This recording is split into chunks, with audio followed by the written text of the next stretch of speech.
Bismillahirrahmanirrahim. Assalamualaikum warahmatullahi wabarakatuh. Alhamdulillah. Alhamdulillahilladzi la yansa man dzakara. Alhamdulillah. Alhamdulillahilladzi la yudayyi'u man syakara. Alhamdulillah. Alhamdulillahilladzi yajzi bihil ihsani ihsana wa bisabri najata wa gufrana. Ashhadu an la ilaha illallah wa ashhadu anna Muhammadar Rasulullah. Allahumma salli ala sayyidina Muhammad wa ala alihi wa sahbihi wa man tabi'ahum ila yaumiddin, amma ba'du. Alhamdulillah Bapak Ibu sekalian, kita bertemu lagi pada kesempatan pagi hari ini untuk melanjutkan kajian fikih muamalah yang kemarin sudah kita mulai, yaitu bab pasar di dalam Islam.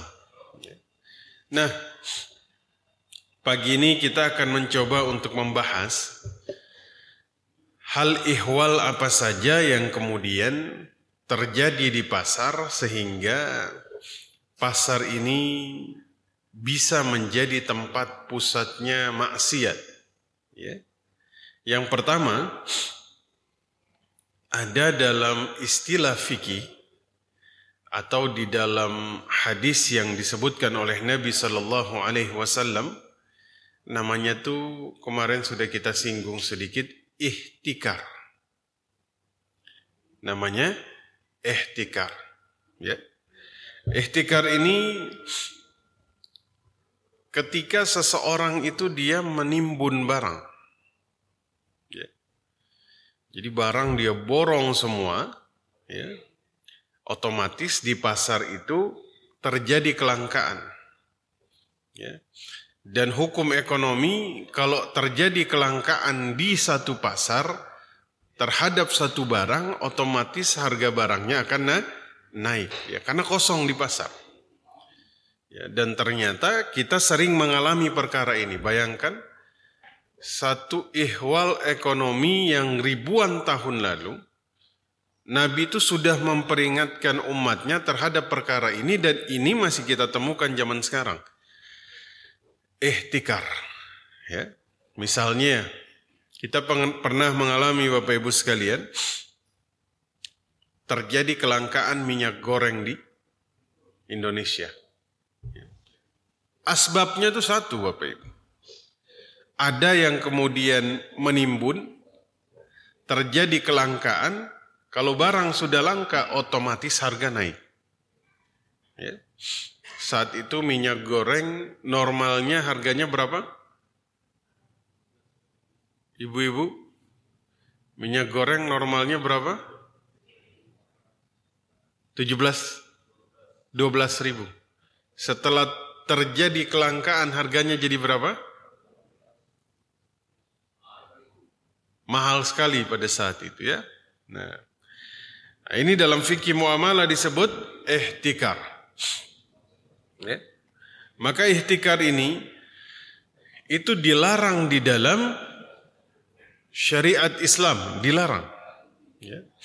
Satu, di dalam surah Al-Hajj ayat yang ke-25 Allah katakan, "Wa man yurid fihi bi ilhadin bi zulmin nudhiqhu min adzabin alim."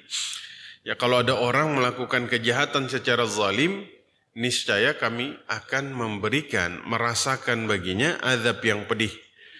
Ya, nah, kata ulama tafsir, ayat ini tuh berkaitan dengan dulu di Makkah tuh ada orang yang suka menimbun barang. Ya, jadi mereka timbun barang sehingga mereka tuh menguasai pasar di kota Makkah. Ya, ini pun sering terjadi di pasar-pasar kita. Ya, ketika misalnya beras, minyak, ya, apalagi yang kira-kira berhubungan dengan kebutuhan pokok Bapak Ibu, telur, ya ini kalau sampai dia ditimbun, otomatis orang nggak punya nggak bisa beli. Ketika nggak bisa beli, dia keluarkan dan dia bisa mempermainkan harga. Maka surat Al-Hajj ayat yang ke-25 dikatakan oleh Imam At-Tabari, hum muhtakiruna ta'am bi Makkah. Ya. Jadi orang itu zalim ketika dia menimbun makanan di kota Makkah. Ya, maka Nabi itu menegaskan, la yahtakir illa al-khati. Tidaklah seseorang itu melakukan ihtikar, dia timbun bahan makanan, ya, kecuali dia orang yang berdosa. Ini langsung ditegaskan oleh Nabi sallallahu alaihi wasallam. Ya. Nah, bahkan dalam hadis yang lain beliau katakan, man dakhala fi syai'in min as'aril muslimin. Ya, kalau ada orang, ya, dia tuh mempengaruhi harga, ya, dia tuh ikut di dalam membuat harga di tengah kaum muslimin itu dia jadi naik, ya.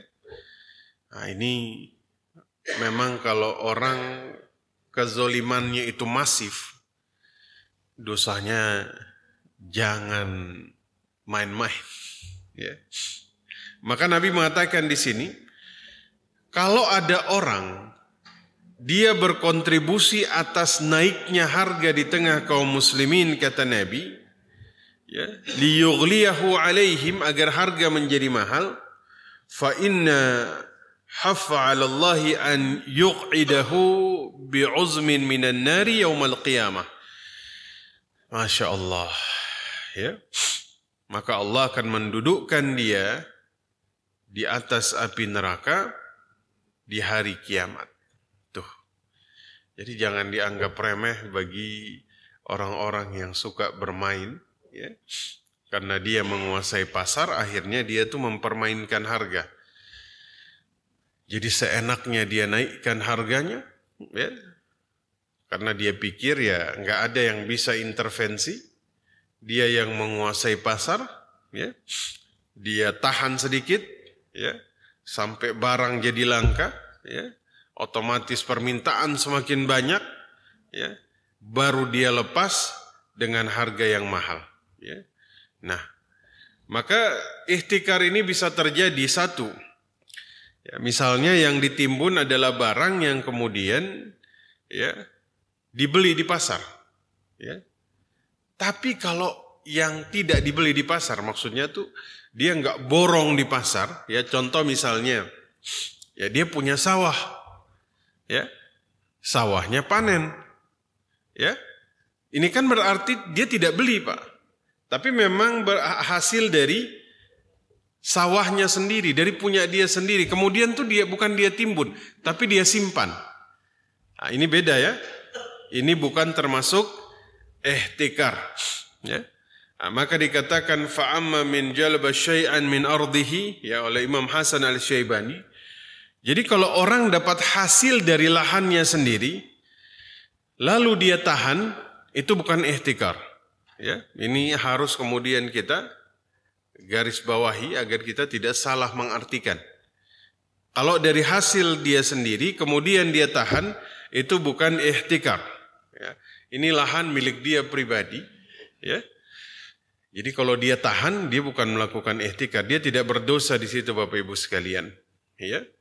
Nah, kemudian kalau ihtikar dilakukan ketika harga barang mulai naik, ya.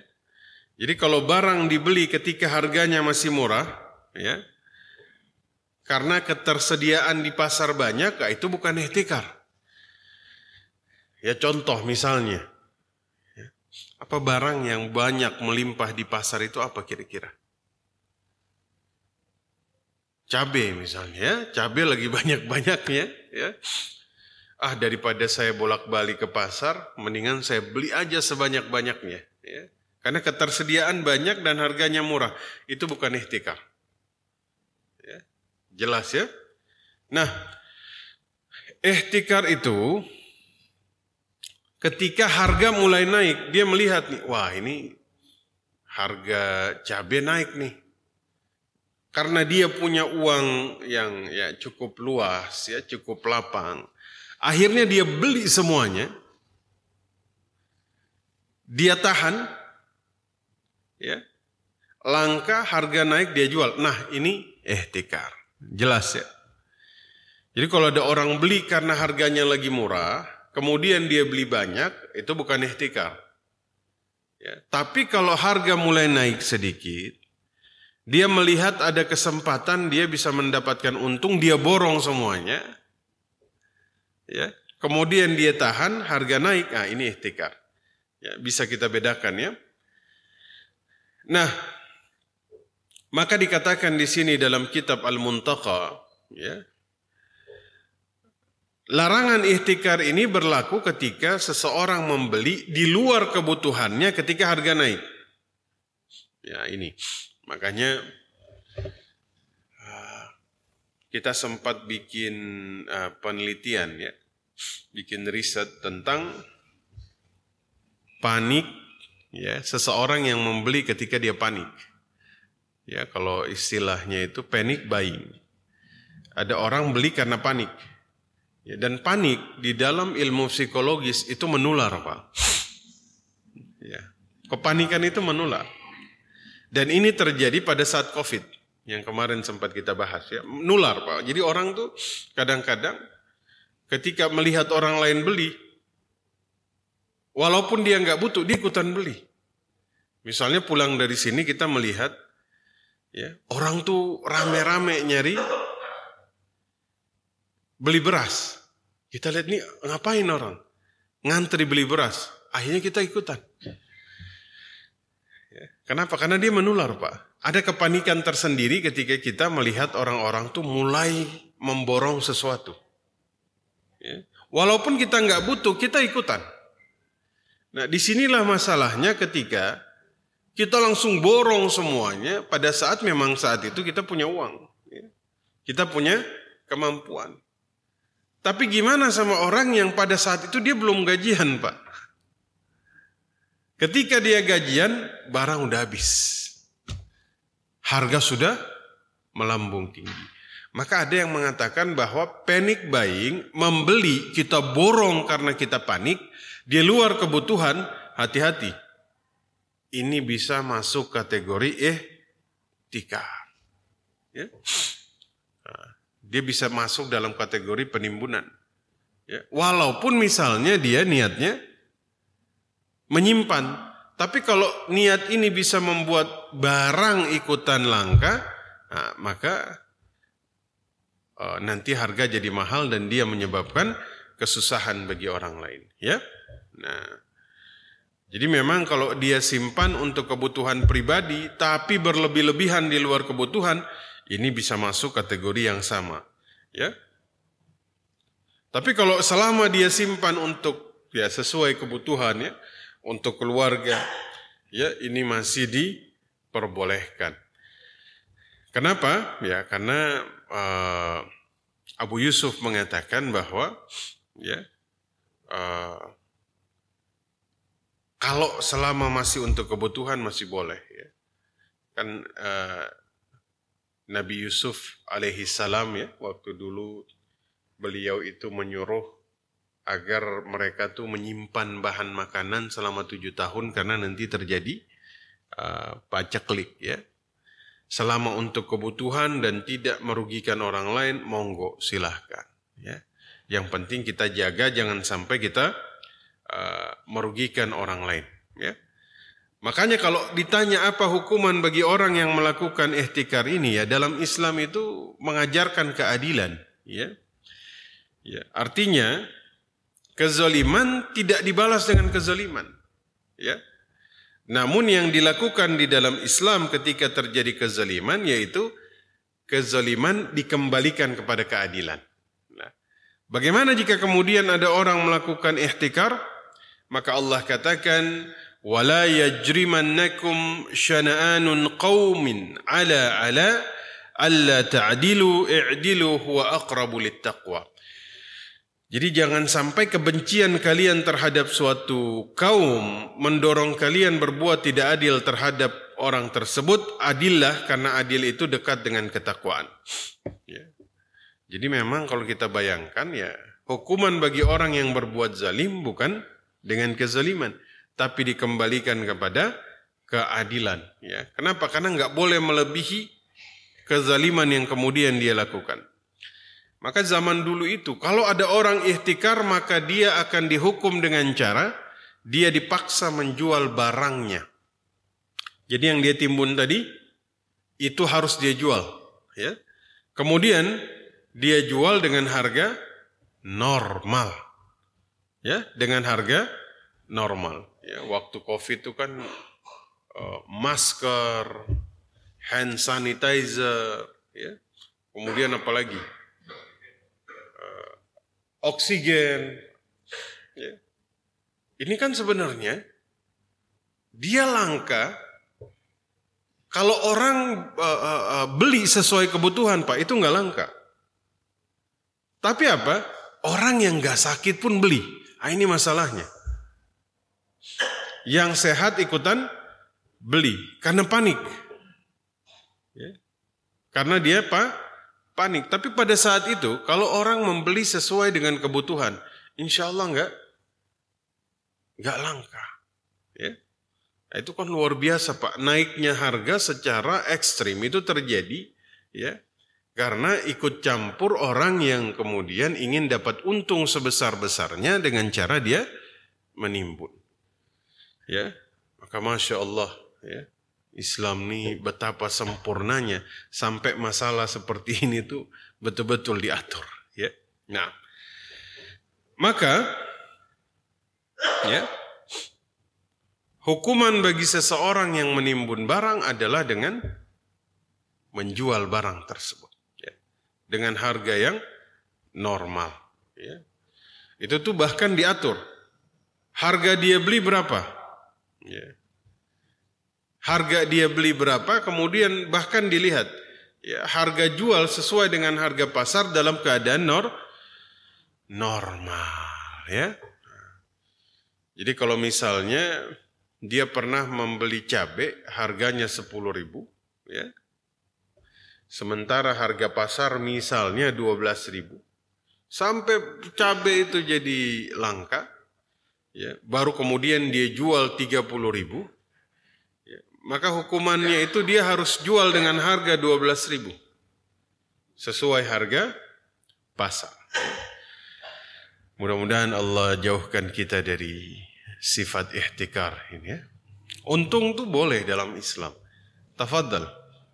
Yang penting jangan menzalimi orang lain. Ya. Yang kedua, terkadang ada satu aktivitas di pasar yang kemudian ini mengakibatkan orang lain itu merugi. Apa itu? Namanya talaqi rukban. Ya. Jadi dia memborong barang sebelum pedagang sampai di pasar.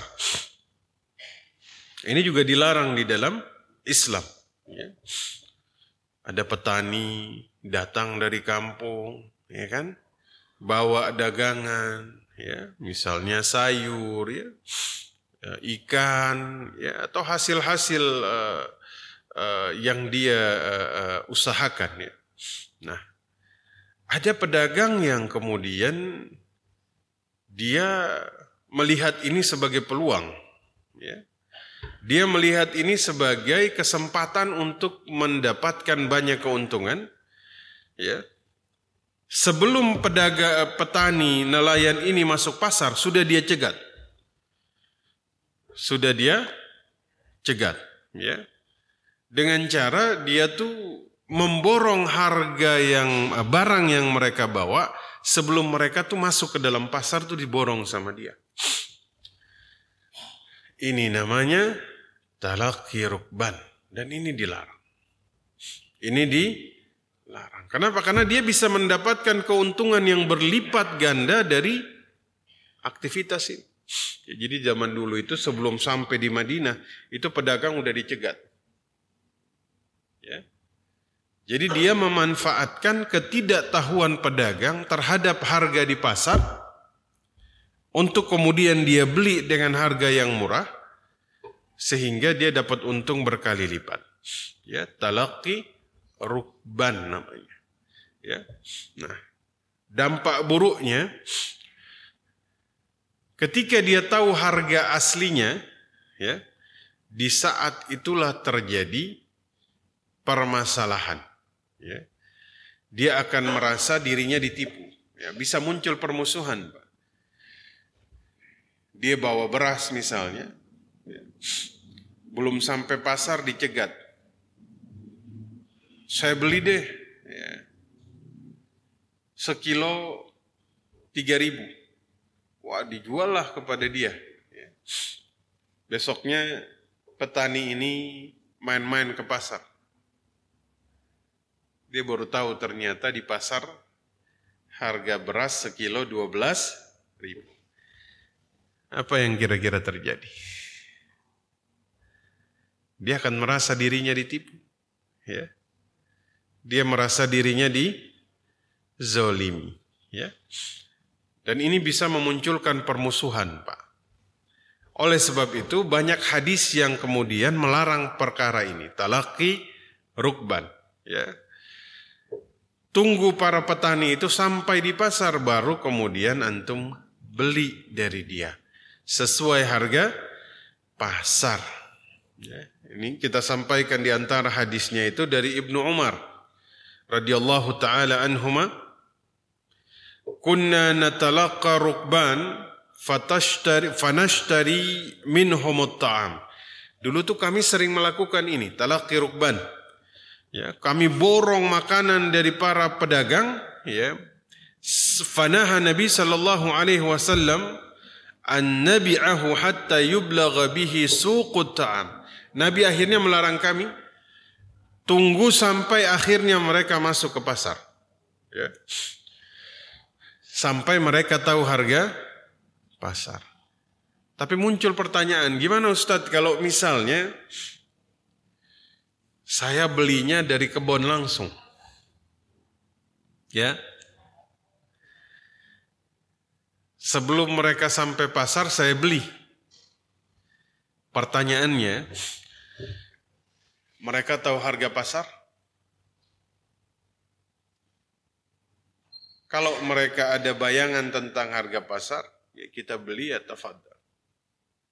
Tapi kalau sampai misalnya mereka awam tentang harga pasar, ya, nah ini membahayakan. Ya. Bertahun-tahun lalu, ya, ini ada satu kisah tentang seorang petani. Ya. Ini Masya Allah.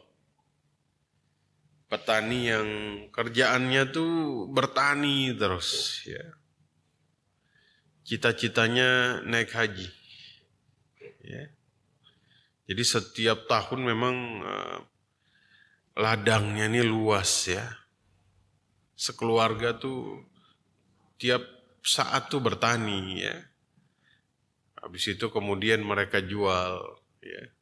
Untungnya mereka nih ketemu sama pembeli yang jujur. Ya, karena petani ini mereka tuh nggak bisa baca, mereka nggak, ya pokoknya awam tentang harga dan lain-lain. Ya. Untungnya ketemu sama pembeli yang jujur, yang membeli sesuai dengan harga pasar. Disampaikan harga pasar, kemudian mereka tawar-menawar. Ya. Dapat uangnya, ya. Mereka cuma ambil sedikit buat kebutuhan hari-harinya, ya. Habis itu kemudian uangnya tuh mereka bawa ke bank, ya. Itu dimasukkan ke bank. Ya maksudnya mereka nabung lah. Ya. Hatta mereka tuh nggak tahu, Pak. Tentang kan nggak bisa baca, nggak bisa tulis, nggak tahu angka, ya. Hingga saat mau naik haji. Akhirnya mereka konsultasi, ya. Nah, kebetulan pada saat itu ketemu sama ada seorang guru kami, ya. Jadi beliau itu seorang ulama dari Betawi, ya. Itu 23 tahun di kota Madinah. Ya. Setelah dicek, ya. Mereka bilang mereka punya tabungan.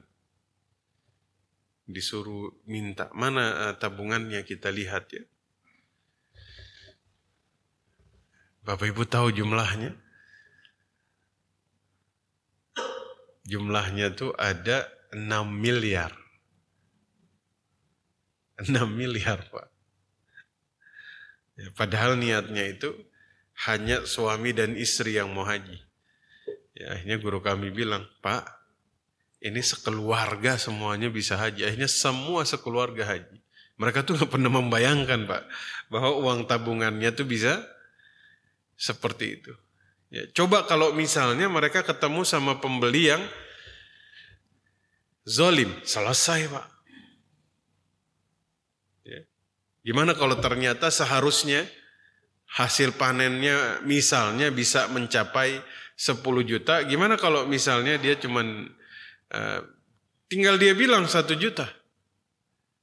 Siapa yang bisa kemudian tahu? Tuh. Ya. Makanya dalam Islam tuh orang tuh kalau sudah jujur, makanya dikatakan nih orang yang bertransaksi dengan Bapak, ini orangnya jujur. Dia tidak memanfaatkan ketidaktahuan, bahkan bukan hanya ketidaktahuan. Ini orang nggak paham tentang uang, tapi nggak, wah ini Masya Allah. Itu kata Nabi, kalau sampai seperti itu, diangkat derajatnya bersama para Nabi, orang-orang siddiq, bahkan para syuhada. Syaratnya satu, jadi pedagang yang jujur. Itu saja. Ya. Nah. Maka kemudian Bapak Ibu sekalian, la talaqawul jalab. Jangan kalian melakukan talaqi rukban. Man talaqahu fashtara minhu syai'an fahuwa bil khiyari idza dakhala suq. Kalau ada orang melakukan talaqi rukban, maka pedagang yang dia beli, ya maksudnya tuh petani yang dia borong barangnya sebelum sampai ke pasar, dia boleh minta yang namanya hak khiyar. Ya. Bapak Ibu pernah dengar khiyar?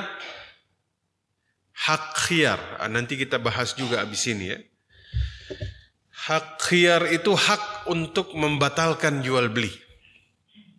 Wah itu luar biasa.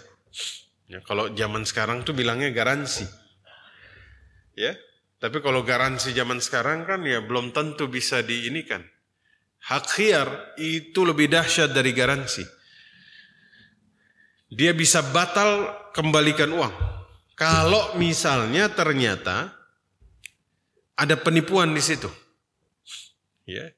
Dan dulu hak khiyarnya itu bahkan mereka bisa kasih sampai 3 bulan. Itu bisa dibayangkan. Ya. Jika ada sesuatu yang tidak sesuai dengan apa yang saya sampaikan, yang saya jelaskan, yang saya perlihatkan tentang barang ini, kamu masih boleh minta hak khiyar. Ya. Maka dulu tuh hak khiyar ini untuk meminimalisir terjadinya penipuan dalam dagang. Nah, ini luar biasa Pak. Ya. Apalagi jual beli online itu hak khiyarnya harus lebih lagi Pak. Ya karena ada namanya tuh khiyar ru'yah. Yang dilihat dengan yang dibeli beda. Sering Bapak Ibu mengalami? Ya. Ini kadang-kadang tuh di Jepang Pak. Jepang itu hasil foto sama barang itu sama persis. Skalanya tuh persis. Ya. Kalau kita kan kadang zaman sekarang ya. Ada tuh Pak fotografi khusus untuk iklan. Saya bilang wah ini kalau dia fotografinya itu untuk real, menjelaskan barang sesuai dengan realita, masih oke lah. Tapi ini sekarang ada fotografi yang khusus membuat barang tampak lebih menarik dari aslinya. Ini nggak boleh. Karena orang yang beli bisa tertipu. Tapi di Jepang, itu hasil foto dengan barangnya 100% sama. Enaknya juga sama, Pak. Saya yakin Bapak Ibu pasti pernah menjadi korban iklan. Betul? Ketika hasil di foto yang dilihat dengan aslinya ternyata beda. Maka dalam Islam itu boleh ada khiyar. Kok beda sama yang di foto? Ya. Ibu-ibu biasanya ya beli jilbab online. Di foto bagus. Ketika di aslinya sudah datang barangnya jelek. Kita boleh meminta khiyar, batal. Atau ganti barangnya. Boleh. Ya. Bagaimana dalam Islam ini? Jadi semua yang bisa mengakibatkan permusuhan itu diminimalisir. Ya. Yang bisa mengakibatkan orang memutuskan silaturahim itu diminimalisir, ya, dijauhkan supaya tidak mengganggu ukhuwah. Nah, saya izin minum dulu Bapak Ibu. Bismillah.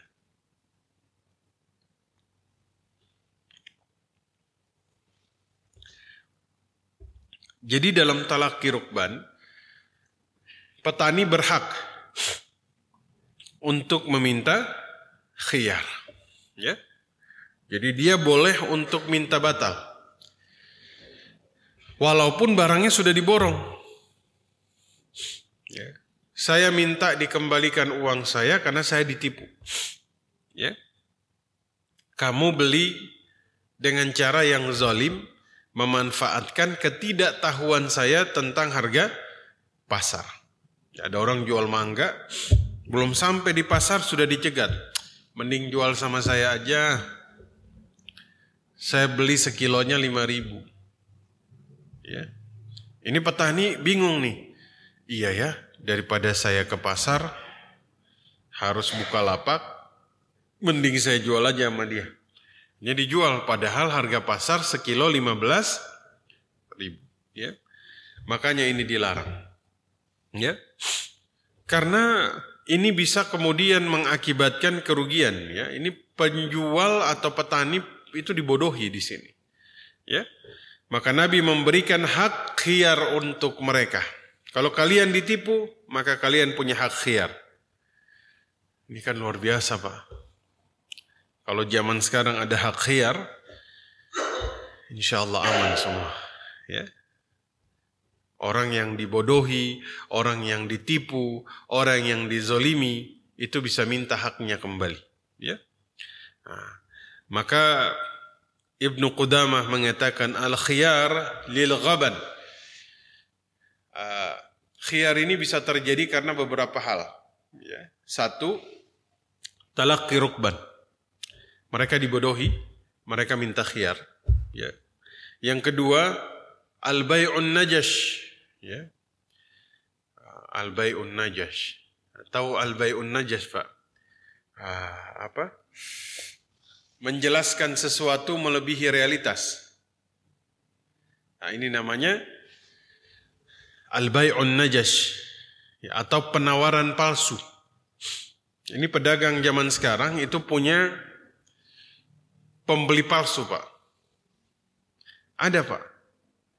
Di lapak, lapaknya terlihat lebih banyak, ramai, padahal itu pembeli bayaran. Dan ini diharamkan dalam Islam. Nggak boleh. Muncul pertanyaan, gimana dengan iklan Ustaz? Pertanyaannya, iklan realitas atau tidak? Iklannya realitas atau tidak? Kalau tidak, masuk al-bai'un najash. Mengatakan sesuatu berlebihan dari realitas. Maka dari sini, pernah muncul satu pertanyaan, Pak, yang saya pernah sampaikan di sini dari seseorang public figure, di mana dia ini iklan, endorse. Endorse ya. Bapak Ibu ada yang endorse di sini? Ya. Jadi dia bilang, apa hukumnya saya ini mengendorse satu produk? Jadi tugas saya tuh Ustadz, ngata-ngatain ini produk dengan kalimat yang baik-baik. Memujilah ya. Pertanyaannya, antum udah pernah belum menggunakan produk tersebut? Belum Ustadz. Ya. Jadi sudah ada apa? Sudah ada narasinya. Pakai barang ini begini-begini, saya pakai selama beberapa bulan khasiatnya begini. Anda tanya, pertanyaannya, sudah pernah antum pakai? Belum. Maka ini namanya al-bai'un najash. Al-bai'un najash. Dan ini dilarang. Ini dilarang. Ini termasuk perkara yang dikatakan sebagai membodohi orang lain karena kemudian orang itu tidak paham. Ya, apalagi kita kan kadang-kadang orang konsumsi bukan karena kebutuhan.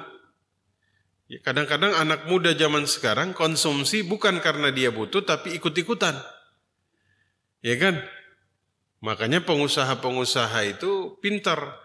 Dia ambil ambasador untuk mengiklankan. Boleh sebenarnya, tapi hati-hatilah dalam bai'un najash. Ya, bai'un najash ini termasuk di pasar tuh yang diharamkan. Ya, pura-pura beli, pura-pura ngatain barang ini bagus, padahal ini dibayar dia. Apalagi dia sampai pura-pura beli. Ini juga haram, terlarang. Ya. Dia dagang, harganya 100.000. Dia janji, nanti kalau ada yang datang nawar, kamu ikutan nawar. Ya, akhirnya datanglah orang. Berapa ini? 100.000. 70.000 ya, datanglah pembeli palsu dia. Saya tawar 85.000. Yang nawar 75.000 terpengaruh? Terpengaruh. Makanya bai'un najash ini termasuk yang diharamkan di dalam syariat Islam. Ya. Pura-pura nawar, pura-pura beli, padahal nggak beli. Dan ini tuh terjadi dari ruang lingkup yang paling kecil di pasar sampai di ruang lingkup yang paling besar di tingkat perusahaan. Itu terjadi. Ya. Nah, maka kita hindari ini. Ya. Jadi 1, ihtikar. 2, talaqi rukban, ya, mencegah orang di pasar. Yang ketiga, bai' najas. Ya. Yang keempat, bai' mustarsil. Ya, kalau mustarsil ini apa? Pembeli apa? Jual beli. Ya, di mana orang itu dia apa? Dia lugu. Ya, melakukan jual beli dengan orang yang kemudian dia lugu sehingga dia nggak tahu harga pasar itu dimanfaatkan betul ya. Sebenarnya nanti dia related sama yang tadi pertama itu, talaqi rukban. Ya. Contoh, apa hukumnya tengkulak mendatangi kampung dan membeli murah di kampung? Kita lihat di sini ya. Jadi tengkulak misalnya dia datang ke kampung, ya. Dia kulakan di sana. Ya. Kalau misalnya kondisinya itu mereka tahu, ya mereka punya pemahaman, mereka nggak benar-benar awam lah ya.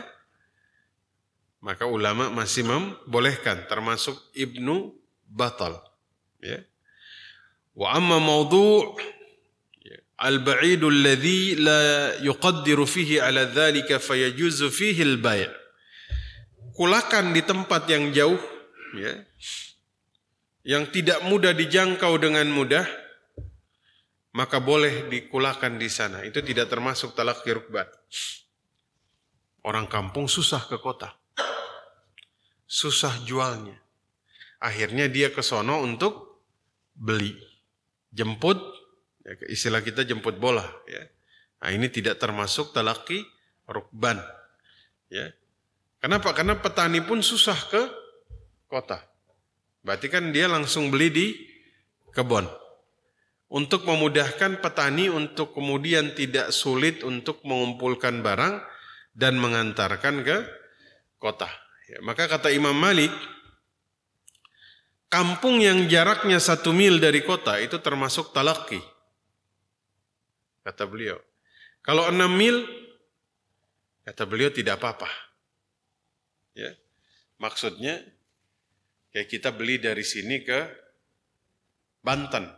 Dari sini ke Banten 6 mil. Jauh, udah ya? 7 ya? Harus lebih jauh lagi berarti kalau kata Imam Malik. Yang tidak termasuk talaqi, ya. Maksudnya tuh, itu nggak termasuk talaqi rukban tadi. Tapi kalau 1 mil, kata beliau masih talaqi rukban. Misalnya ada petani, 1 mil itu dari sini kemana ya? Intinya, jika misalnya mereka jauh dari pasar, susah untuk bawa ke sini, ya. Sama kayak saya kasih contoh, di Maluku itu, kalau yang terkenal durian Medan kan, antum harus coba durian Maluku. Ya. Itu harganya tuh kalau sudah lagi banyak-banyaknya itu, 1 biji itu bisa harganya tuh Rp2.000. Ya. Itu tuh banjir, udah sampai durian tuh nggak ada harganya. Bisa dibayangkan gimana mereka beli di pulau-pulaunya? Harganya kira-kira berapa? Lebih murah lagi. Ya. Tapi minimal petani itu tahu harga pasar. Ya. Dan memang lebih banyak yang beli langsung di pohonnya ketimbang petani datang bawa ke kota. Kenapa? Jauh, Pak. Antum harus naik kapal laut, ya kan? Jauh. Makanya orang yang langsung memang punya modal, dia datang beli di pulau-pulau. Nah, ini nggak termasuk talaqi rukban, jelas ya? Karena jaraknya jauh, ya, sehingga dia boleh kemudian untuk membeli langsung di pasar.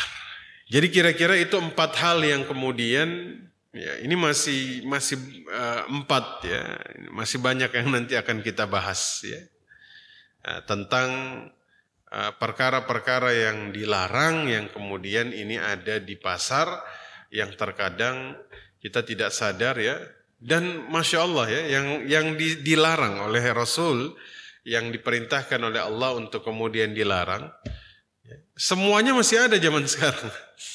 Ya. Artinya sudah diperingatin ribuan tahun lalu, Pak. Ya. Belum lagi kita mengurangi takaran atau timbangan. Ya. Ngurangi takaran ini kan zaman sekarang dianggap sepele, Pak.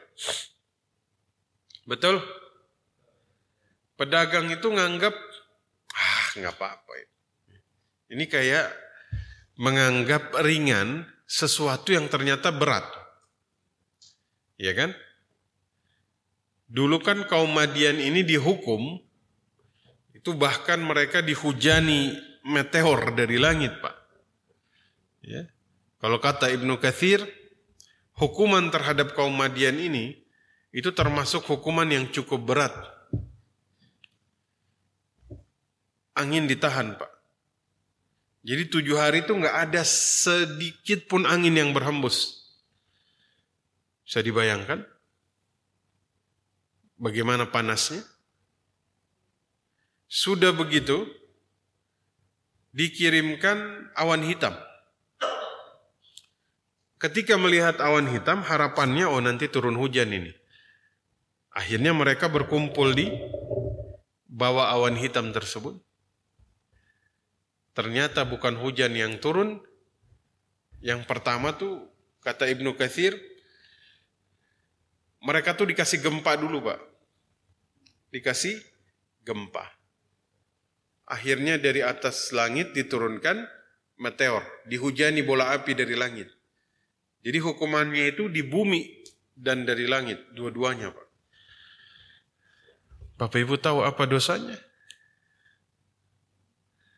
Satu, memang Nabi Syuaib dikirimkan kepada kaum Madian ini. Ya. Wa ila Madyana akhahum Syuaibah. Dan Allah mengutus Syuaib kepada kaumnya. Ya. Kaum Madian. Perintah pertama, sembahlah Allah. Perintah yang kedua, sempurnakan takaran dan timbangan. Tuh. Ternyata kaum Madian itu karakternya suka ngurangi takaran dan timbangan. Tuh. Jangan dianggap sepele, Pak. Dalam Quran itu ayat yang berbicara ngurangi takaran itu bukan hanya satu, Bapak Ibu. Ya. Wailul lil mutaffifin alladzina idza iktalu 'alan nas yastawfun wa idza kaluhum aw wazanuhum yukhsirun. Celakalah orang-orang yang curang. Siapa mereka? Jika mereka ditimbang, mereka minta timbangannya sempurna. Tapi jika mereka menimbang, mereka ngurangin takaran. Ya. Jadi kadang mengurangi takaran ini dianggap sepele. Betul. Dianggap ringan. Ya. Itu tuh sering, makanya di kampung saya dulu, ketika takarannya itu mereka lebihkan sedikit. Karena takut ngurangin, makanya dilebihin. Sudah gitu zaman dulu di kampung-kampung itu, ya, itu masih ada sigotnya, ya. Itu masih ada, Pak. Beli itu pasti salaman. Masih ini ya, Masya Allah, Pak. Kayak orang bilang tuh, akadnya tuh mereka masih halal ya. Ijab qabul. Ya. Masya Allah. Jadi Umar tuh saking khawatir, Pak. Saking dia takut. Ya, karena mereka tahu bahwa dulu ada satu kaum dihukum karena curang dalam dagang. Maka Umar tuh juga keras terhadap pedagang di pasar Madinah. Salah satunya adalah Umar suka belusukan ke pasar. Dan akhirnya kata Imam Malik, dia bikin aturan. Ya. Aturannya adalah nggak boleh ada yang dagang sampai dia tuh paham tentang fikih muamalah. Itu terkenal dulu, Pak. La yabi fi suqina illa man huwa yatafaqah fid din. Nggak boleh dagang sampai betul-betul dia paham fikih muamalah. Karena khawatir, Pak. Kalau dia nggak paham, nanti dia zolimin saudaranya. Kalau dia nggak paham, nanti dia ngurangin takaran. Kalau sampai dia kurangin takaran, azab turun. Dan kalau sampai azab turun, azab nih turun nggak lihat-lihat rumah, Pak. Ya. Makanya COVID itu kan ketika datang, kenanya itu, oh yang ini curang dalam dagang. Cuman dia saja yang positif. Enggak. Yang jujur pun kena. Ya. Makanya bagaimana kemudian kita suka menganggap remeh. Bisa jadi musibah yang terjadi kepada kita sekarang karena pedagang-pedagang di sekitar kita nggak jujur. Ya. Maka bagi para pedagang berhati-hati. Antum bisa jadi asbab diturunkannya azab ya, tanpa disadari. Ya, makanya Umar tuh begitu khawatirnya itu dia bikin aturan. Nah, kita bilang tuh kalau aturan Umar berlaku di pasar-pasar di sekitar sini, Pak, ya, kosong itu pasar. Ya, gimana kalau misalnya pakai aturan? Apa rukun dan syarat jual beli? Gak bisa jawab, sudah. Antum keluar dulu. Nanti antum kalau ahli ikhlas, antum ngaji di sana, selesai baru balik lagi. Tuh. Ya. Luar biasa, Pak. Ya. Baik, saya kira sudah lebih dari 50 menit ini ya. Silakan tanya jawab. Tafadhal Bapak Ibu sekalian.